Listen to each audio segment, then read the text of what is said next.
Con apenas 29 años fue subsecretario de Economía, luego director de la OPP, ha sido senador, candidato a la Intendencia de Montevideo, es uno de los economistas más reconocidos del medio, aunque en su perfil de Twitter prefiere definirse como padre de 6 hijos, todos socios de Peñarol. Javier Daedo, bienvenido a estos encuentros en la redacción del País. Bueno, es un honor poder participar de estos encuentros. El fútbol aparece bastante asociado a tu perfil. ¿Qué te ha generado más enojos o más calenturas, el fútbol o la política? No, son cosas distintas. En el caso del fútbol, Peñarol es, como alguno dijo alguna vez, es una religión y tengo la satisfacción de que todos mis hijos, además de ser socios, son fanáticos. La profesión. Sí, y por supuesto te da satisfacciones y te da tristezas o rabia. Uno de los momentos que yo tengo que recordar un momento fue cuando fuimos con mis 5 hijos mayores a San Pablo a ver la final de la Copa Libertadores contra Santos, que perdimos y bueno, muchos de mis hijos lloraron en ese momento y uno después me dijo: viejo, gracias por hacerme de Peñarol. Entonces, al mismo tiempo era una tristeza, pero era una satisfacción enorme. ¿Sabes que un amigo mío que es economista también y vive en Washington me escribió después de la última Copa América una columna para publicar donde comparaba en cierta medida la selección, cómo jugaba, con la idiosincrasia del Uruguay y la política uruguaya de los últimos años, ¿no? Como que es algo conservador, demasiado, incluso un poco soberbio, demasiado apegado a su historia o a su manera de hacer las cosas y con poca visión de lo que está pasando, de adaptación a lo que está pasando en el mundo. ¿Vos compartís eso? ¿Cómo lo ves? Yo creo que hay un paralelismo entre lo que el hincha uruguayo le gusta ver y cómo somos los uruguayos. Es decir, a mí, por ejemplo, no me gusta Tavares, no me gusta esa selección que toca para el costado, que es conservadora, que se guarda cambios ofensivos. Yo estuve hace unos días visitando a mi hijo mayor que vive en Europa y fuimos a ver Atlético Madrid-Barcelona en el Vicente Calderón. Bueno, eso es fútbol, ver la Premier es fútbol, ver lo que vemos acá no es fútbol. Y lo asociaba un poco ese comentario a lo que pasó con el Tiza en estos días, Ujú. ¿no? Tú fuiste particularmente duro con el tema, pusiste en Twitter, me acuerdo, algo así como que es hora de hacerle frente a los retrógrados o ya será tarde. ¿Qué valoración haces de esto del Tiza? ¿Era tan importante? ¿Es un gesto? ¿Es una señal? Yo cuando hablo de los retrógrados, yo suelo chequear cuando tengo alguna duda sobre un concepto lo que dice el diccionario de la Academia Española. Y retrógrados son partidarios de políticas públicas del pasado, o sea, gente que no evolucionó. Claramente el kirchnerismo es retrógrado, porque está llevando adelante políticas que estaban en boga en esta zona del mundo hace 60 años y fracasaron. Entonces, claramente para un país pequeño como Uruguay, la solución es ser abierto al mundo. Un país pequeño gana de la apertura, queda bloqueado si es autárquico y se cierra sobre sí mismo. Y cuando lo probamos nos fue horrible hace 50, 60 años. No hay un mercado interno suficiente como para crecer por nosotros mismos. Entonces el TISA era conceptualmente una oportunidad de apertura, de desafío, de competencia, pero bueno, son palabras que al uruguayo a veces le rechinan y tiene que ver con tu comentario anterior sobre cómo jugamos al fútbol. Entonces, perdimos una oportunidad de seguir un trillo aperturista que interrumpimos hace bastante tiempo. Tuvimos una oportunidad con el TLC hace 10 años que la dejamos pasar, ahora perdemos esta otra oportunidad. Bueno, y el mundo no da oportunidades muy frecuentemente. Una de las cosas que nos interesaba al convocarte para estos encuentros es que vos, más allá que sos una persona que realmente hablas sin cassette, como se dice en el fútbol, estuviste en la política bastante implicado, como que saliste un poco. El comentario que a veces tenemos acá en redacción entre los periodistas, que no somos un oasis de humildad ni mucho menos, es como que el nivel de la clase política ha venido cayendo y como que notamos que no tiene de repente lo que antes se veía, ese nivel de respeto que teníamos por los dirigentes políticos. Vos que estuviste y la viste de adentro, ¿qué impresión tenés? Yo creo, ¿Somos muy duros con los políticos? yo creo que los políticos son representantes de la sociedad y no como representantes en el sentido literal, que son diputados o senadores, sino que son representativos de la sociedad. En todo caso, la caída de nivel de nuestros legisladores a lo largo de las últimas décadas también refleja una cierta evolución y un cierto proceso social. Así que yo creo que en ese sentido son bien representativos y en todo caso denota una sociedad que se ha ido deteriorando, que se ha vuelto más violenta, más enfrentada en sí misma, más partida al medio quizá. Y bueno, evidentemente mis primeros recuerdos de la política son, siendo muy niño, en los momentos del inicio, del fin de la democracia previo a la dictadura. Yo nací a fines del 61. Y bueno, y desde el retorno de la democracia, claramente, yo estaba en la universidad terminando mi carrera en el año 84 y viví todo ese proceso con mucha intensidad y mucha pasión. Y muy pronto, a los 2 o 3 años, me vinculé al senador Lacalle en ese momento, que luego fue candidato y presidente, y yo integré su equipo económico. Bueno, si uno ve las figuras más representativas de aquella política y de las que tenemos hoy, hay un deterioro, pero yo creo que va también de la mano con deterioro que denota la sociedad toda. ¿Tú crees que es un reflejo de eso o la política expulsa a la gente más capaz que? Porque uno ve gente que de repente al principio de su carrera como que trata de meterse en la cosa pública más que en la política y al poco tiempo sale. ¿Expulsa a la gente más capaz el sistema político? Yo creo que a mí no me gusta definir categorías de personas por buenos o malos. Yo creo que hay buenos y malos en todas las categorías de personas. No es que los buenos van a algunas y los malos se juntan en otras. Lo que tiene la política es que tenemos que entenderla los ciudadanos como que es una profesión para mucha gente. Es el medio de vida de mucha gente. Son políticos profesionales los que son exitosos en general, siempre hay excepciones, en ese proceso. Y los que tenemos otras profesiones, tenemos otro ADN profesional, otros códigos de comportamiento.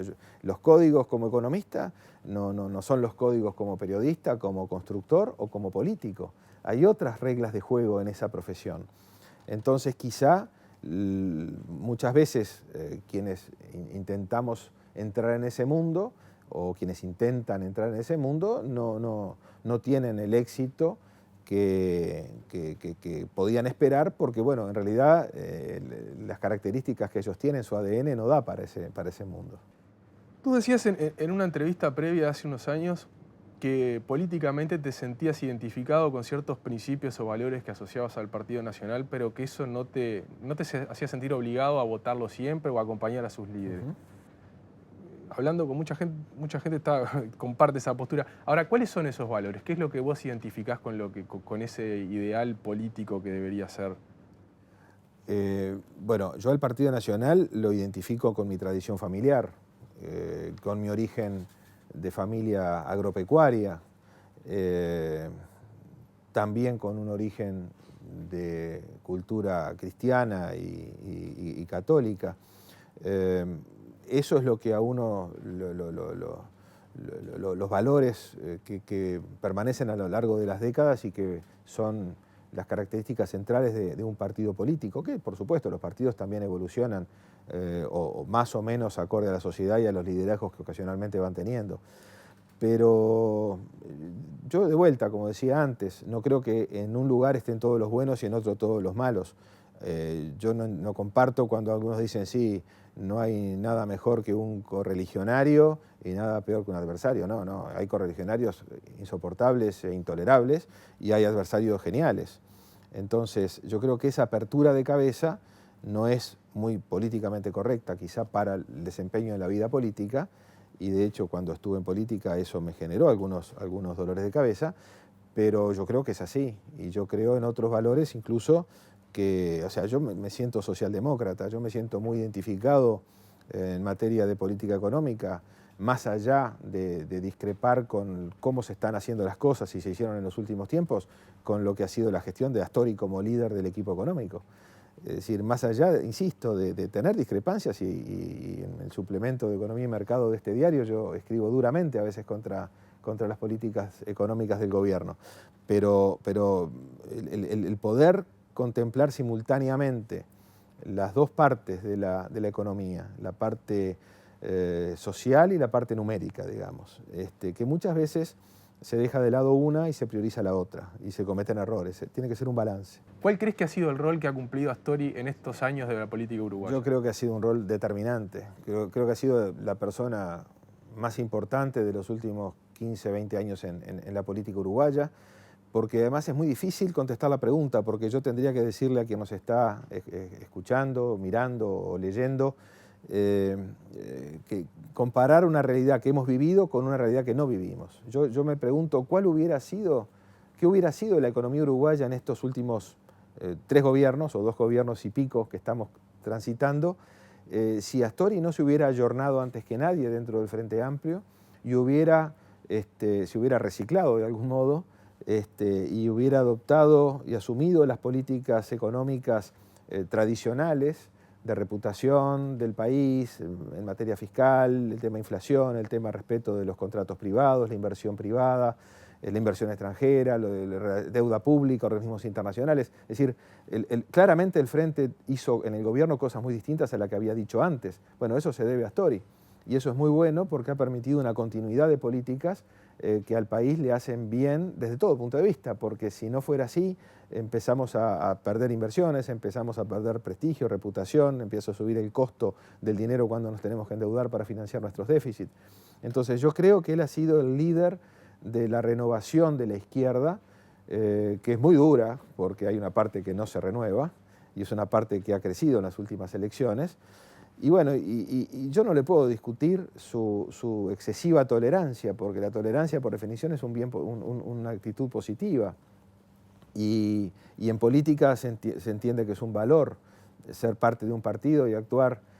Obviamente yo no actuaría quizás así, yo preferiría pelearme con parte del partido e ir adelante con algunas cosas, pero bueno, yo entiendo que se tenga esa conducta.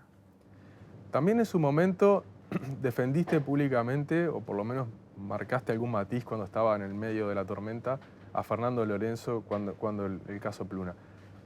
Una de las cosas que más llama la atención es cómo una persona con la formación de Lorenzo pudo haberse metido en el lío o cometer algunos de los errores que hoy en día se pueden ver que se cometieron en ese caso.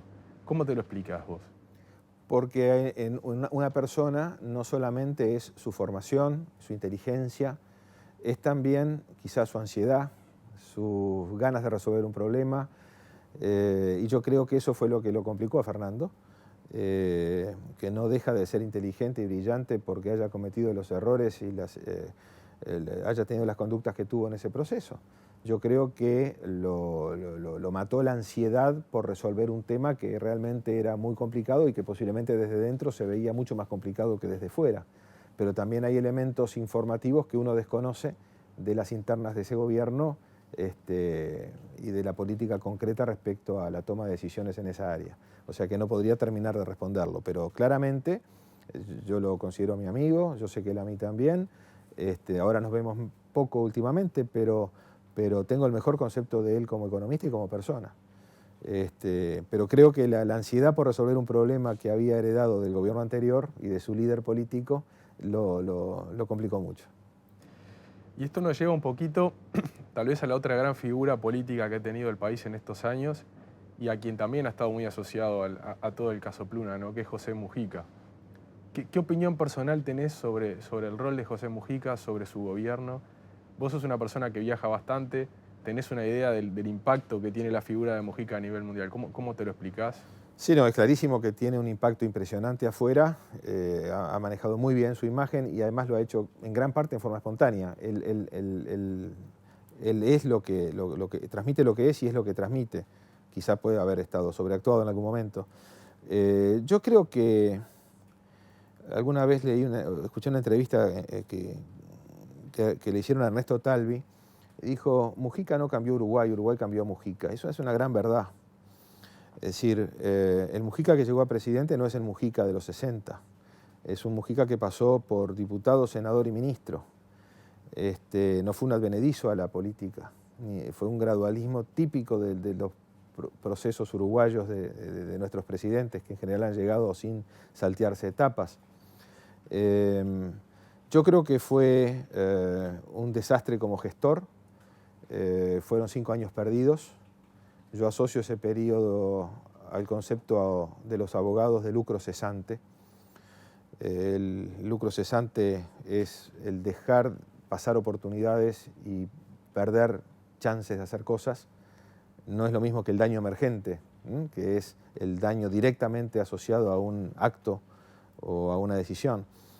Fueron 5 años perdidos, 5 años en los que siguió volando en piloto automático cuando las condiciones del clima se sabía que estaban cambiando y le dejó una herencia a Vázquez muy complicada que le va a complicar los 5 años de su periodo. Una de las posturas definitorias del gobierno de Mujica, que en cierta medida muchos compartían en Uruguay, fue la idea de asociarse a Brasil, ¿no? De ir en el estribo de Brasil. Viendo lo que está pasando ahora con Brasil, ¿fue una decisión equivocada? ¿Fue algo que era imposible de prever? ¿Qué tan grave es lo que está pasando en Brasil para nosotros ahora? Yo no sé cuánto se hizo en ese gobierno de Mujica por asociarse más a Brasil. Yo creo que la sociedad con Brasil arranca desde el PEC en los 70 y después siguió con el Mercosur, y esa relación con Brasil es estrecha desde tiempo inmemorial y no creo que sea mucho más estrecha después del gobierno de Mujica. Yo creo que fue, como tantas cosas, algo que se dijo pero que no se tradujo en hechos concretos. Y la propia cercanía geográfica nos condiciona, igual que con Argentina, muchísimo. Lo de Brasil es muy serio. Brasil es una sociedad cuya población crece casi al 2% por año y que desde hace algunos años y todavía por delante por algunos años va a haber crecido 1% anual o 0% anual, con lo cual se viene reduciendo año a año el ingreso por habitante. Se hizo un gran avance con el plan Fome Cero del gobierno de Lula, pero estos últimos años, la etapa final del primer gobierno de Dilma fue desastrosa desde el punto de vista fiscal y es un país muy cerrado que no ha hecho las reformas de segunda generación que debieron seguir a las que hizo Fernando Henrique en su primer presidencia. Brasil es un país que diariamente nos da malas noticias. Terminó perdiendo el grado de inversión hace pocos días con una de las calificadoras, seguramente va a seguir el mismo camino con las otras y puede tener alguna nota más hacia abajo todavía. También Mujica y Mario Vergara en su momento dijeron vamos a seguir a Brasil desde el punto de vista cambiario. Y lo siguieron cuando era fácil seguirlo, pero ahora ya lo dejamos de seguir hace bastante tiempo y hoy toda la zona norte y este del país se abastece del otro lado de la frontera. Brasil es una piedra en el zapato para nosotros y dentro de pocos meses, tras las elecciones argentinas, también se va a agravar, pero desde el otro lado del Uruguay. Para los que no somos economistas, hay una cosa que nos llama mucho la atención, que es que algunas supuestas leyes económicas parecen tener bastante más flexibilidad que las leyes, digamos, de los códigos, ¿no? Por ejemplo, desde hace años que escuchamos que Argentina está por quebrar y siempre sobrevive. Y desde hace unos cuantos años escuchábamos que Brasil hacía todo bien y hoy en día tiene un panorama muy alarmante que vos mismos pintás. ¿Cómo puede ser eso? ¿Cuál es la aplicación? Lo de Brasil todo bien no. Es decir, Brasil claramente empezó a complicarse en la primavera del 2011 y desde ese momento yo diría que casi la unanimidad de nuestros colegas venimos advirtiendo lo que se viene en Brasil. Ha sido un deterioro continuo, gradual. En el caso de Argentina es muy cierto lo que tú decís. De algún modo uno no acierta cuando algo ocurre, sino que uno acierta cuando uno también le acierta al momento en que dice que va a ocurrir. Y de algún modo todos le hemos errado, no solo en Uruguay, sino en Argentina y en todos lados, a que Argentina se iba a caer como un castillo de naipes. Y eso no ha ocurrido porque se ha seguido un modelo distinto al convencional. En términos convencionales es un desastre, es una bomba de tiempo que se le ha ido agregando pólvora permanentemente. Pero desde el punto de vista de los hechos, bueno, hay un control tan grande de la economía que se acumulan desequilibrios tras desequilibrios y se ha podido comprar tiempo, no pagando a los acreedores, aumentando el déficit fiscal a 8% del producto, teniendo una inflación del 25-30%, una pobreza del 25-30%. Bueno, si todo eso que estoy contando no es crisis, ¿cómo definimos crisis? Lo que pasa es que, bueno, entre que se maquillan las estadísticas, etcétera, y se tiene todo sujetado con alfileres, pero bueno, la crisis está latente y, bueno, hará eclosión con un cambio de gobierno, con un ajuste, la macana ahí de vuelta. Va a ser que el que va a pagar la cuenta va a ser otro, seguramente, al que cargó la bomba, ¿no? Hoy en día, un poco lo que hablábamos de Argentina, de Brasil, vuelven a prenderse una cantidad de luces amarillas en la economía uruguaya. Sin embargo, la mayoría de los economistas rápidamente alejan la posibilidad de que estemos ante una crisis del 2002. ¿Es esto realista? ¿Es una expresión de deseo? No. ¿Qué le dirías vos a un padre de familia, o no sé si se puede decir padre hoy en día porque queda medio poco políticamente correcto, pero a un jefe de familia uruguayo hoy en día de lo que puede venir o cómo prepararse para lo que puede venir? Las palabras tienen su contexto, ¿no? Crisis en Uruguay la asociamos, algunos que tenemos más años, el 82, cuando se rompió la tablita, y después todos los que siguieron y los que seguimos, la del 2002. Bueno, yo no imagino en el futuro previsible otro 82 u otro 2002 en el futuro uruguayo, para nada. La economía aprendió y la política aprendió de sus errores del pasado. La deuda pública no está dolarizada como antes. Los desequilibrios tampoco son tan extremos como llegaron a ser en aquellos momentos. El sistema financiero está saneado y tiene una regulación que para los banqueros es exagerada, pero yo creo que nunca es suficientemente exagerada en ese sistema, que puede generar crisis terribles como las ha generado aquí en todos lados. Entonces yo creo que tenemos reaseguros para no tener que transitar crisis como tales, propiamente dichas. Pero sí vamos a transitar una zona de turbulencias prolongada, en la cual ya estamos. La economía ha dejado de crecer, el sector privado ha empezado a reducir su consumo, en particular de aquellos bienes durables que los economistas llamamos, como el caso de automóviles o electrodomésticos, aquel tipo de bienes que suelen dar más satisfacción en general al consumidor. Yo creo que el empleo va a seguir bajando en los próximos trimestres. En algún momento seguramente el salario real también va a bajar, y si no ocurre ello, entonces el empleo va a bajar más todavía. Posiblemente la inflación va a estar arriba del 10% en los próximos trimestres, y el dólar en algún momento del año que viene va a estar a mitad de camino entre 30 y 40. Pero creo que la gente está menos endeudada en dólares que antes, las personas sin duda, las familias, pero también las empresas tienen sus deudas más alineadas, y eso en parte por la regulación, con su facturación, con sus ventas, con la creación, digamos, la generación de la moneda en la que ellos producen. Vienen tiempos difíciles, ya estamos en tiempos difíciles, pero nada que ver con lo que conocimos en el 82 o en el 2002. Javier, muchas gracias por estar en esto. Ha sido un gusto enorme.